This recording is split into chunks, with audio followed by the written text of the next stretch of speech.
Alright, everybody out there, anywhere. You know, I really haven't let me try that again. I really haven't been thinking about posting any pro at cooking, even though that a few people have been saying I need to post some more because of the pictures that they see that I post on the networks. But, you know, actually I am going to post what I have going on here, and it's nothing fancy. I got a bag of chicken strips on sale for like $6 for a 3-pound bag of chicken strips, which you can see right here. And what I got going on here is I made a batter with some flour, and I don't use cornmeal all that much, so I just buy these Jiffy cornmeal mix things like this. And what I did was, is I took, oh, I was wondering what that rumbling was. The egg started rolling around over here. Look at that. It was making a weird noise. Anyway, I took about 5 tablespoons of each, flour and the Jiffy meal, and mixed it up with 2 eggs, a little bit of water, just to thin it out just a little bit, and basically got this right here going on. And these right here are so pretty. Look at this. I'm about to flip them over, and that's the reason why I got the camera, and if it's not perfectly angled up, forgive me, because I'm doing this without an LCD screen on my camera because it died. But after I battered them up, check this out. Look at this. That is pretty. And what I was planning on doing, let me see if I can use the old school viewfinder. And what I plan on doing is cooking up some strips and then making some white gravy. And I'm just going to do this in steps. I'm not going to really show you the process, but basically what I'm going to do, and I keep my Pioneer gravy mix. I got the white gravy here. And what I'm going to do is actually make this gravy up and then put everything back in this pot after I clean it and get it cooked up. So it's really simple. I mean, all you do is you dust the chicken strips in the flour, put them in the batter, back in the flour, let them sit so it adheres a little bit, just like you would do fried chicken. And being that this is kind of like a country fried batter, which this is actually my first attempt at doing a country fried batter, it turned out pretty damn good. So if I can repeat this in the future, I have going on with a good little recipe. Alright, I'm going to try to do this one-handed, and it just didn't sound right.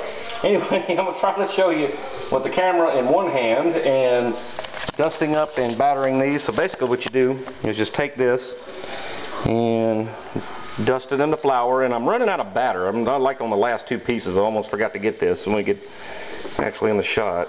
Probably the last piece is just going to have some sloppy seconds on it, but that's alright. But basically it would be covered more than that. But let's get this over here in the flour and redust it and let it soak it up. And all it does really is just bind it there like that. And you can see over here it's kind of trying to drip off here, but that's alright. Being that this last little bit, and these over here are turning out just excellent. They're almost the grease, being that the temp I had it on was only medium, and I'm kind of surprised. Let me turn on the light. Kind of surprised that it's almost acting like it's cooking that batter too fast before the chicken, because I like to give these chicken tenders at least, yeah, there's not enough. That was just going to have to be rolled in this, and then, yeah, that's going to be a nasty one right there. Anyway, the first ones came out pretty. Yeah, that's enough. That'll get it on there. That'll make it stick better. Anyway, there's that, and then I'm going to get these out of the grease. As you can see, I got to rinse my hand off here, and I'll be back. I don't know how well you'll be able to see this, but I got the camera just pointed towards the stove, but I'm going to start taking these out because I checked this one, and it's done, so that's the biggest piece. The rest of these should be good. I guess it's been about 8 to 10 minutes, and all I'm going to do is take a little bit of salt. I don't like a whole lot, so I'm just going to barely sprinkle on there. Just bring out the flavor a little bit. I mean, I seasoned the flour anyway, so it's not a big deal. But I do like pepper, and you can probably see that pouring on there. And then we'll get the rest of these in the grease and let them start frying up. Let's see. Let me move this plate. See a little bit better there. Let's see. Yeah, that's about as good as I'm going to be able to get it right there. And then, I think this is self-rising flour too, because it's kind of bubbly. But that's okay. Okay, a little piece trying to escape here. Get in that grease. Alright. That is self-rising flour. It's got to be, because it's just bubbling way too much. Almost like it has soap. Check this out. So anyway, we'll let these cook up, and then I'll show you the gravy part of it and show you the next step. Alright, so here we go with the cornbread mix. We got an egg, third cup of milk, and the actual batter mix by Jiffy. We're going to mix it up and put it in here. And once again, I don't know how well you'll be able to see it, but basically, all you do is, the oven's preheated. Go ahead and pour this batter out into this cast iron skillet. Anybody that knows anything about old school cooking knows about cast iron. And there is an amazing amount of people, and I meet them every day, or, well, not every day, but I meet them a lot, that have no idea how to season and keep seasoned cast iron to keep it to where it's almost better than non-stick. And the same thing with Magnolite pots. I'm very surprised that people don't know how to use it. And as you can see, I've been trying to keep everything clean over here. I keep some hot soapy water going, but basically all you do is put it in the pot, and I got it preheated at 425, and I'll actually bring that down to 400, and it probably beep at me. Put that bad boy right there in the center rack, all the way back like that, and set our timer for 20 minutes, and we'll check it out in 20 minutes. Here's the second batch. All of them did come out very well, and those will be done in a few minutes. Then we'll get the gravy going and show you the finished product. And this will be enough food to feed me tonight and a little bit later. 8 chicken strips usually feed 2 or 3 people, depending on how much they eat. You know how people are. They try to be all bashful and shit whenever they're eating, and proper. Not me. Alright, so basically all you do is take the contents of the pack for the gravy. We're going to move on to the gravy. And it says a half a cup of water and put the rest over here and let it boil, but I'd like half and half it, I think. It's alright. But once this water actually gets boiling and that stuff you see down at the bottom, I put a little non-stick because the bottom of the pan did look a little, I don't know, dried out. So that's what that is, just to help keep the gravy from sticking. So we got our chicken fried tenders right over here. They came out gorgeous. And, oh wait, one's trying to get away over here. Get over here. Just let it sit down there at the bottom. But, yeah, there's the aftermath of that. Won't be able to use that grease again.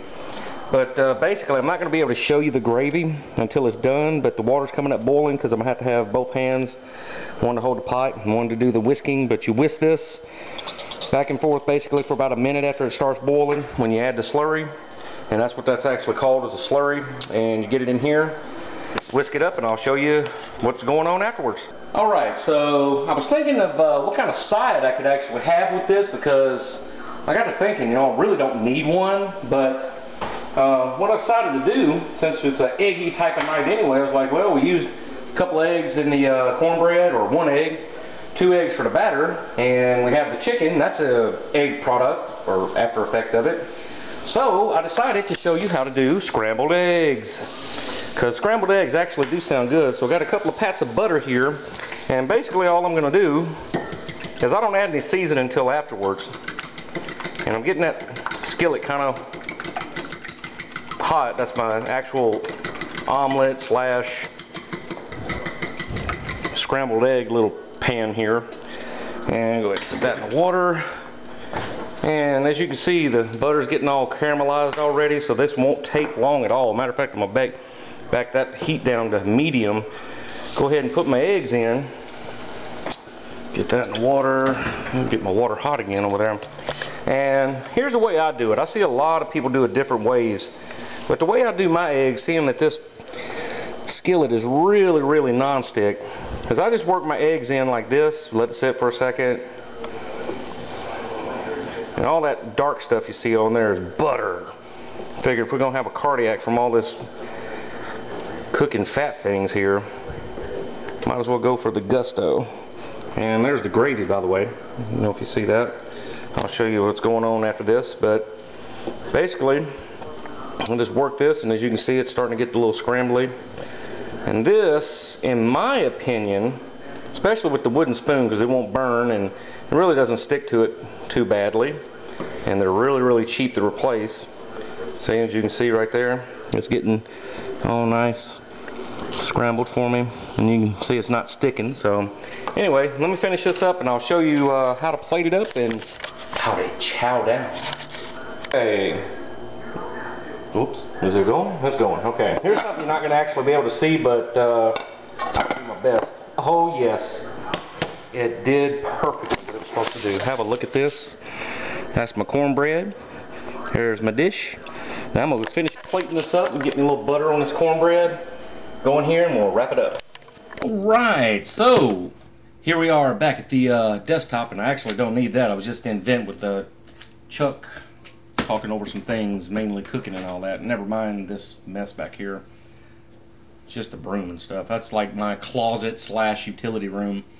Anyway, if I can get the cord here, as you can see, we have the finished product, which is cornbread with butter, which is already melted. Got that on there while it was really steamy hot. Got the gravy, or the chicken fried steak, chicken tenders, whatever you want to call it. I call it just country fried steak, because regardless if it's steak, pork, or chicken, it's country fried steak. Fuck it. And we got some scrambled eggs. And people always say it looks like cinnamon on my stuff. That's actually black pepper, and that red stuff in there is Tabasco sauce, the actual original Louisiana Tabasco sauce. I love it. Got me a cup of black coffee, because I love having coffee. Got me a bottle of water in case it gets a little bit too heated. Watching a little bit of History Channel. They're talking about some ancient tech or something like that. And I think that's about it. None of that really has anything to do with this, so it'll be alright. Let me show you how this looks when it's cut up one time, and then I'm going to eat. Yeah, there's a piece of the chicken with the gravy.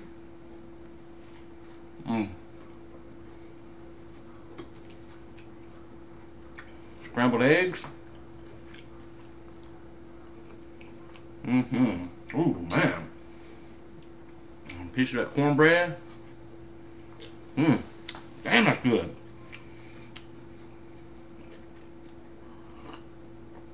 And that coffee just tops it off. Almost like a breakfast food here. Even though it's 10:40 at night, I don't give a shit. Tastes good to me. My days are screwed up anyway. So, let me get done chewing.